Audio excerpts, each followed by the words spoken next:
Hi guys, this morning we're over here at the cabin. I just want to go over a few things with you and talk to you about some of the changes that we've made along the way and also show you the plans.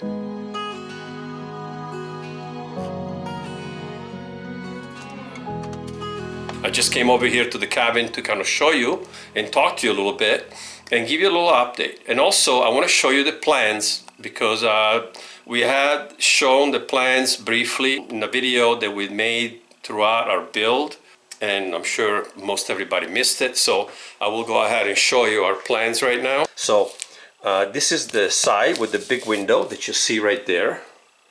Okay, that's a 4x5 window. So as you can see, you know, we framed everything 16 inches on center.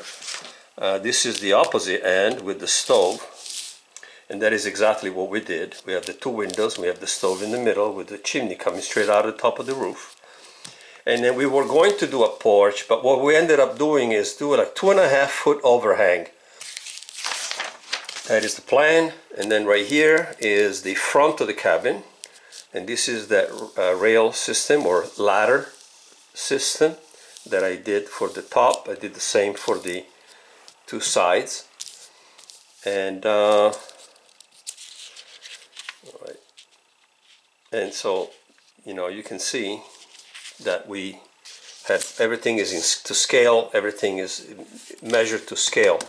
So this was the floor plan of our footings and the deck. It doesn't show the footings on the deck, but it does show them here. And actually we have ever since then we have gone back and added 2x6s on either side of these posts and ran it one on each side all the way through to this side. So now it has lateral supports all the way through, not only on the two sides but also in the middle.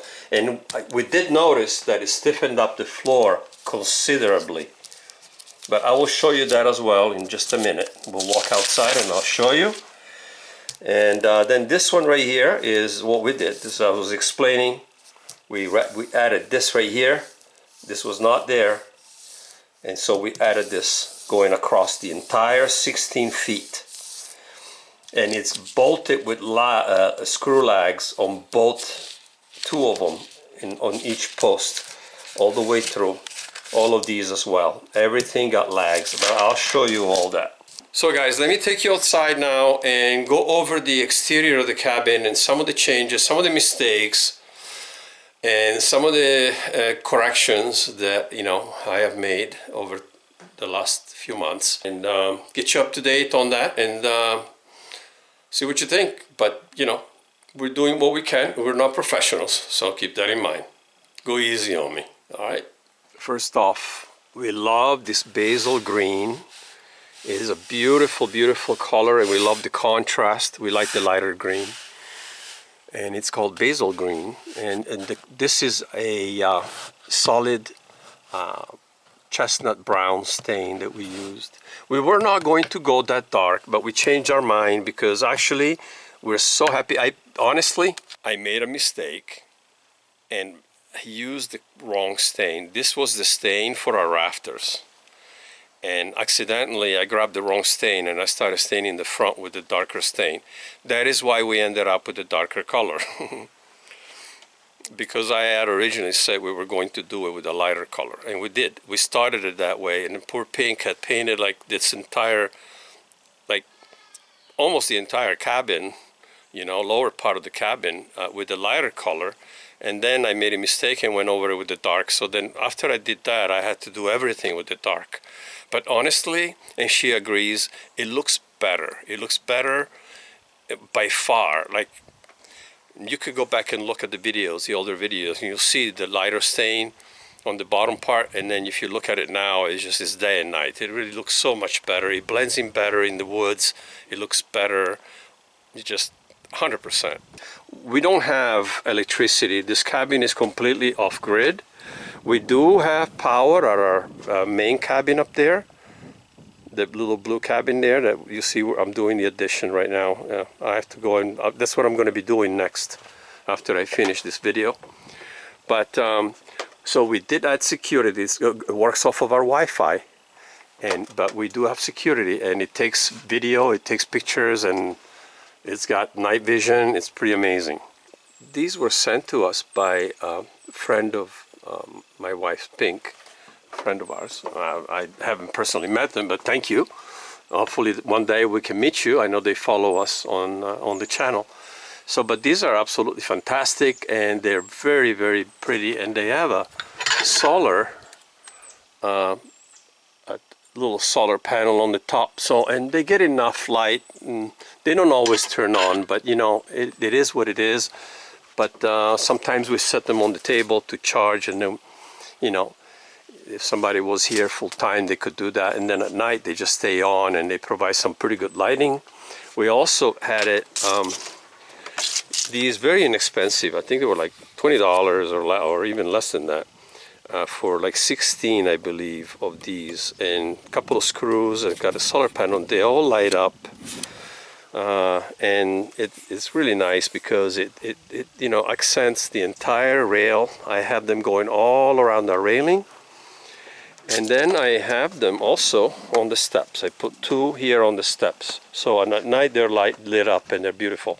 And also our Reolink camera over there turns, the lights come on, and they're very bright, so there's a motion sensor. As soon as we come up here and get up the stairs, that light, the motion comes on. For the future, we had mentioned we would like to, and we're going to close all of the soffits, and then we're going to maybe perhaps have some recessed lighting that will work off of solar, that will be built into the soffits. So we'll probably put like 2 on the side, 3 in the front, and 2 on the other side.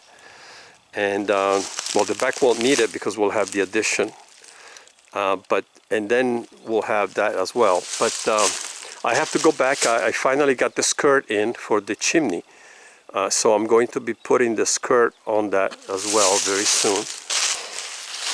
This design I came up with worked out well, you know, in order for me to cover the mistake I had made for cutting around the windows to try and save money.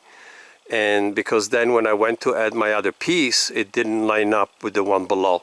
So all my lines were off.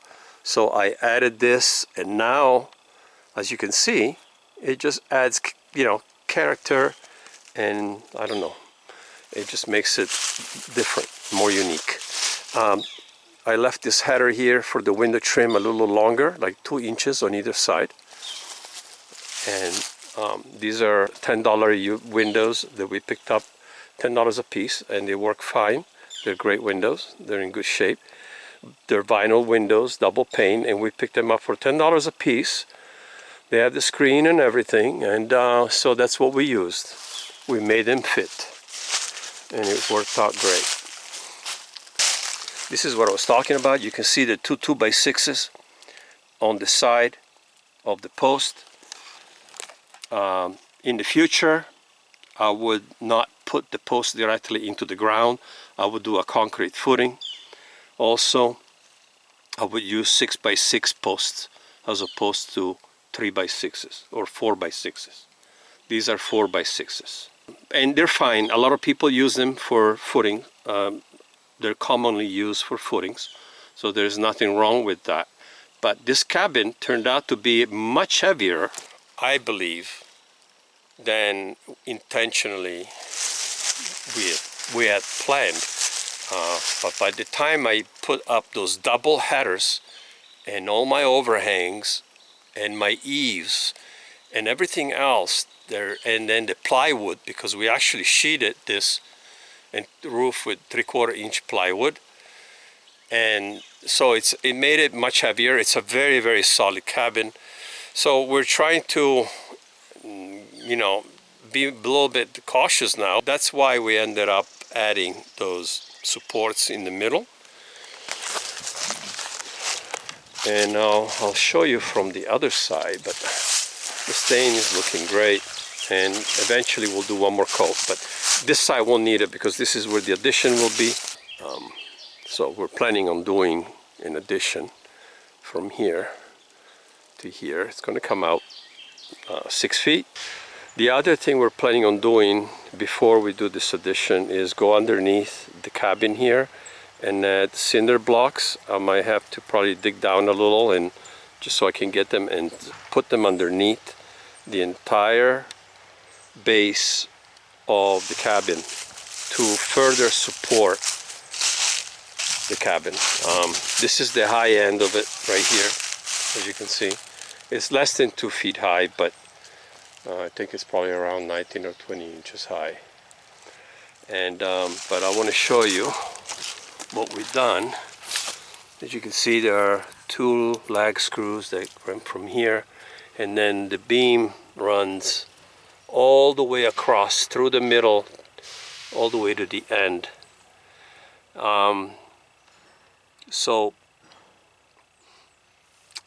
And then, you know, you see this on this side, same thing, but we added, in addition to the nails that we added the 2 lag screws on each single one. And so I'll just give you a close-up so you can see.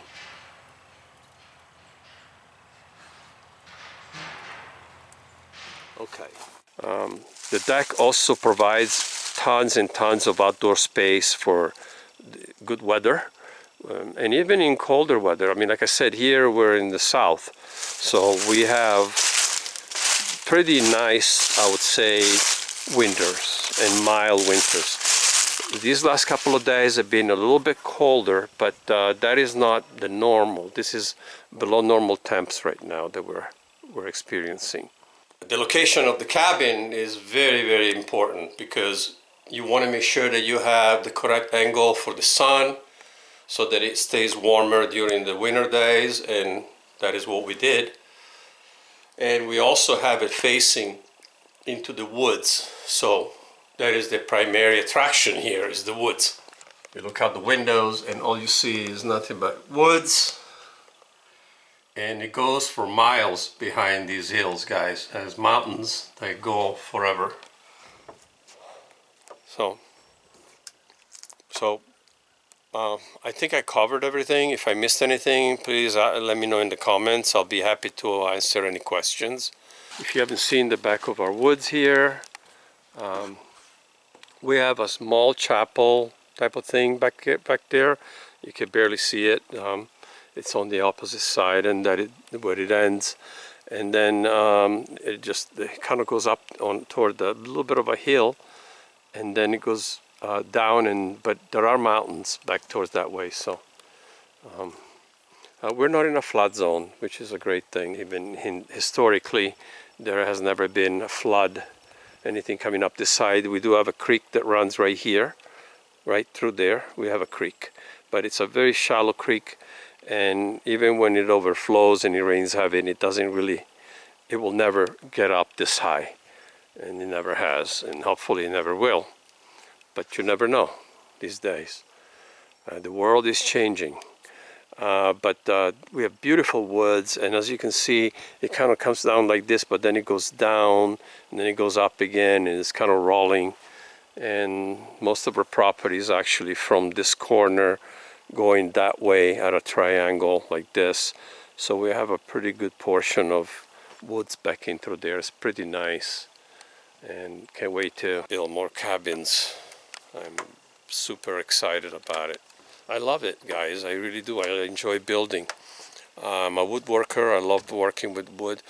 I'm not a professional in any of it. I was a hairdresser, believe it or not. I own hair salons, spas for almost 40 years, over 35 years of ownership. I started my first business when I was 21 years old with $5,000 in my credit card money. And so I started my first business in debt at a young age. And I ran a successful business in Northern Virginia for many, many decades in the same town. So that is the secret. You have to stay put. You have to be consistent. So that's what we're trying to do here with YouTube, with our videos. Trying to be consistent, but it's not always easy. One more thing. Before I let you go, I have a question for you guys, And we might have like actually a separate video on this. Oh, there's like a hair or something. We'll have a separate video on what I'm about to show you, but I just want to point this out and just quickly show you, talk about it. We found this in our woods, and obviously it's a rock. It's actually a pretty heavy rock. It obviously is man-made, because there is nothing in nature that could cause something like this to happen.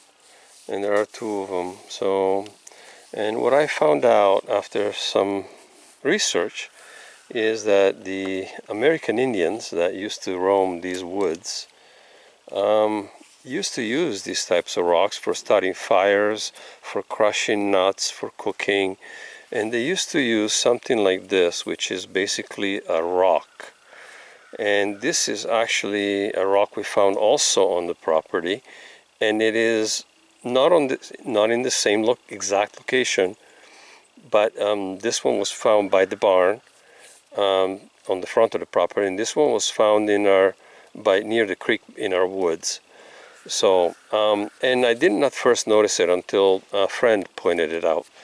And then I did some research, and I found out that this is typically made by the American Indians. So this is in fact an American Indian artifact, and so is this, because this is looks like a soap, and it's actually quite heavy and marbly, and you can see all of the different imperfections that it's been around, and it's been manipulated for this kind of purpose, which is to grind, crush, and grind. So I thought that was very interesting, and I wanted to show you and share it with you all. And so we're going to probably find a better home for it, but this indeed is part of history, and we're just totally blown away that we have something like this, and that it was found here on our property. Let us know what you think in the comments.